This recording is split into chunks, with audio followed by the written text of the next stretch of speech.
palavra de Deus nos diz em Mateus capítulo 10, o verso 34 e 35, nos diz assim: Não penseis que vim trazer paz à terra.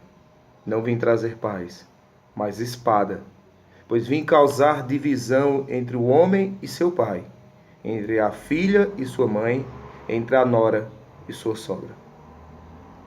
Cristo foi o maior de todos os protestantes que já existiram neste mundo. Ele veio causar divisões entre as pessoas. Não porque ele gosta disso, não. Mas é porque alguns aceitavam a palavra de Jesus e outros não aceitavam. E essa situação que foi criada pelo protesto que Cristo veio trazer, acabou causando divisões entre as pessoas. Uns se entregavam completamente à verdade, outros preferiam permanecer no erro e no engano. Todo o Evangelho está repleto disso. Pessoas que aceitavam a Cristo e pessoas que o rejeitavam. A própria palavra de Deus diz aqui em João, no capítulo 1 de João, o verso 3 e 4, a palavra de Deus diz: A vida estava nele e a vida era a luz dos homens.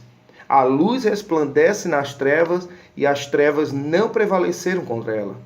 O verso 10 e 11 do mesmo capítulo diz: O verbo estava no mundo, o mundo foi feito por intermédio dele, mas o mundo não o conheceu. Veio para o que era seu e os seus não o receberam. As pessoas aceitavam a Cristo, outros rejeitavam. Uns vinham para a luz e outros preferiam permanecer nas trevas. Sempre foi assim. Essa foi a grande verdade. Cristo causou divisão, separação entre as pessoas. Pela palavra que ele pregou. Pela a verdade que ele trouxe, acabou causando divisões, separações. Os próprios discípulos tiveram que se separar da comunidade religiosa do seu tempo, porque eles não viviam a verdade da palavra de Deus. Os líderes religiosos daquele tempo estavam totalmente corrompidos. Doutrinas, verdades da palavra de Deus misturadas com engano, com mentiras, com tradições, com costumes. E por conta disso, os discípulos tiveram que se separar da comunidade religiosa do tempo deles para viver a verdade da palavra de Deus. E aí eu fico pensando, hoje não é parecido com aquele tempo?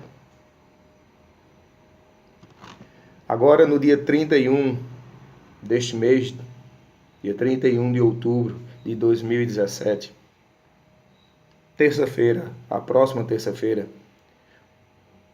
estará se comemorando 500 anos da Reforma Protestante. 500 anos. No dia 31 de outubro de 1517, o monge chamado Martinho Lutero pregou nas portas da igreja de Wittenberg, na Alemanha, aquilo que é conhecido mundialmente como as 95 teses da justificação pela fé. O protesto de Martinho Lutero contra a igreja romana. Contra as coisas erradas que a igreja romana praticava, contra as indulgências que eram impostas sobre as pessoas daquele tempo. Martinho Lutero protestou contra essas coisas. E o interessante é que a comemoração desses 500 anos da Reforma Protestante, quem estará comemorando, quem estará promovendo a festa de aniversário é a própria igreja romana. Martinho Lutero vai e faz um protesto contra a igreja romana, contra aquilo que a igreja romana fazia de errado. Aí hoje, quem comemora o protesto que Martinho Lutero fez contra a igreja romana é a própria igreja romana. Quem promove a festa de aniversário do protesto de Martinho Lutero contra a igreja romana é a própria igreja romana. Não é interessante? E nós vemos que hoje A grande verdade da reforma protestante está sendo esquecida. Porque pergunto, Roma mudou? Houve mudanças em Roma que poderíamos dizer que hoje não há mais protesto? Porque é o que nós escutamos a grande maioria das igrejas evangélicas falando. Que Roma mudou, que não há mais protesto, que não há mais necessidade de reforma protestante. Mas será que Roma mudou? Será que o protesto de Martinho Lutero morreu naquele tempo? Não há mais necessidade de protesto? Não há mais necessidade da reforma protestante? A grande verdade é que a grande maioria das igrejas evangélicas estão se voltando para o lado de Roma. E eles dizem que Roma mudou, mas que mudanças? Que mudanças ocorreram? Por acaso a palavra de Deus aceita a adoração de imagem e escultura? Por acaso a palavra de Deus aceita outros mediadores no lugar de Cristo? Por acaso a palavra de Deus aceita que seres humanos sejam adorados e venerados como se fosse Deus? Aceita? A palavra de Deus aceita essas coisas? Não. A palavra de Deus não aceita isso. Mas muitas igrejas evangélicas estão deixando de lado os princípios da palavra de Deus para se unirem a Roma. Estão se unindo em pontos comuns de doutrina, ou seja, aquilo que Roma aceita e que as igrejas evangélicas aceitam, estão se unindo nisto. Mas as outras verdades da palavra de Deus, outros princípios da palavra de Deus, estão sendo deixados de lado. Deixados de lado para poder, então, haver uma união entre eles. Mas é justa a união pelo engano e pela mentira? É justa uma união sacrificando a verdade da palavra de Deus para que haja uma união? Martinho Lutero ele diz que é melhor ser dividido pela verdade do que unido pela mentira e pelo engano. É muito melhor estarem separados pela verdade. Graças a Deus que hoje ainda existe algumas igrejas evangélicas, pessoas que ainda sustentam a bandeira da verdade. Ainda há pessoas que estão de pé pela verdade. E o brado da justificação pela fé, o brado da reforma protestante ainda continua ecoando. O justo viverá pela fé. Roma não mudou e nunca vai mudar. É interessante que a serva do Senhor, no livro O Grande Conflito, escrito há mais de 100 anos, escute bem, há mais de 100 anos, foi escrito isso aqui. E pense, será que o que foi escrito há mais de 100 anos não se encaixa com os nossos dias hoje, em pleno século XXI? Escute bem. A Igreja de Roma apresenta hoje ao mundo uma fronte serena, cobrindo de justificações o registro de suas horríveis crueldades. Vestiu-se com roupagem de aspecto cristão. Não mudou, porém. Todos os princípios formulados pelo papado em épocas passadas existem ainda hoje. Roma está se disfarçando. Roma está se adaptando ao ambiente que ela está vivendo. Disfarçada para poder alcançar os seus objetivos. Para que todos estejam sob seu controle. Todas as religiões, todas as pessoas, a política, o mundo inteiro esteja sob o seu controle. É interessante que a palavra de Deus aqui, em Apocalipse capítulo 13, nos fala exatamente isso. Certo? Apocalipse capítulo 13, o verso 4, 3 e 4 em diante diz assim: Então vi uma de suas cabeças como golpeada de morte. Mas essa ferida mortal foi curada.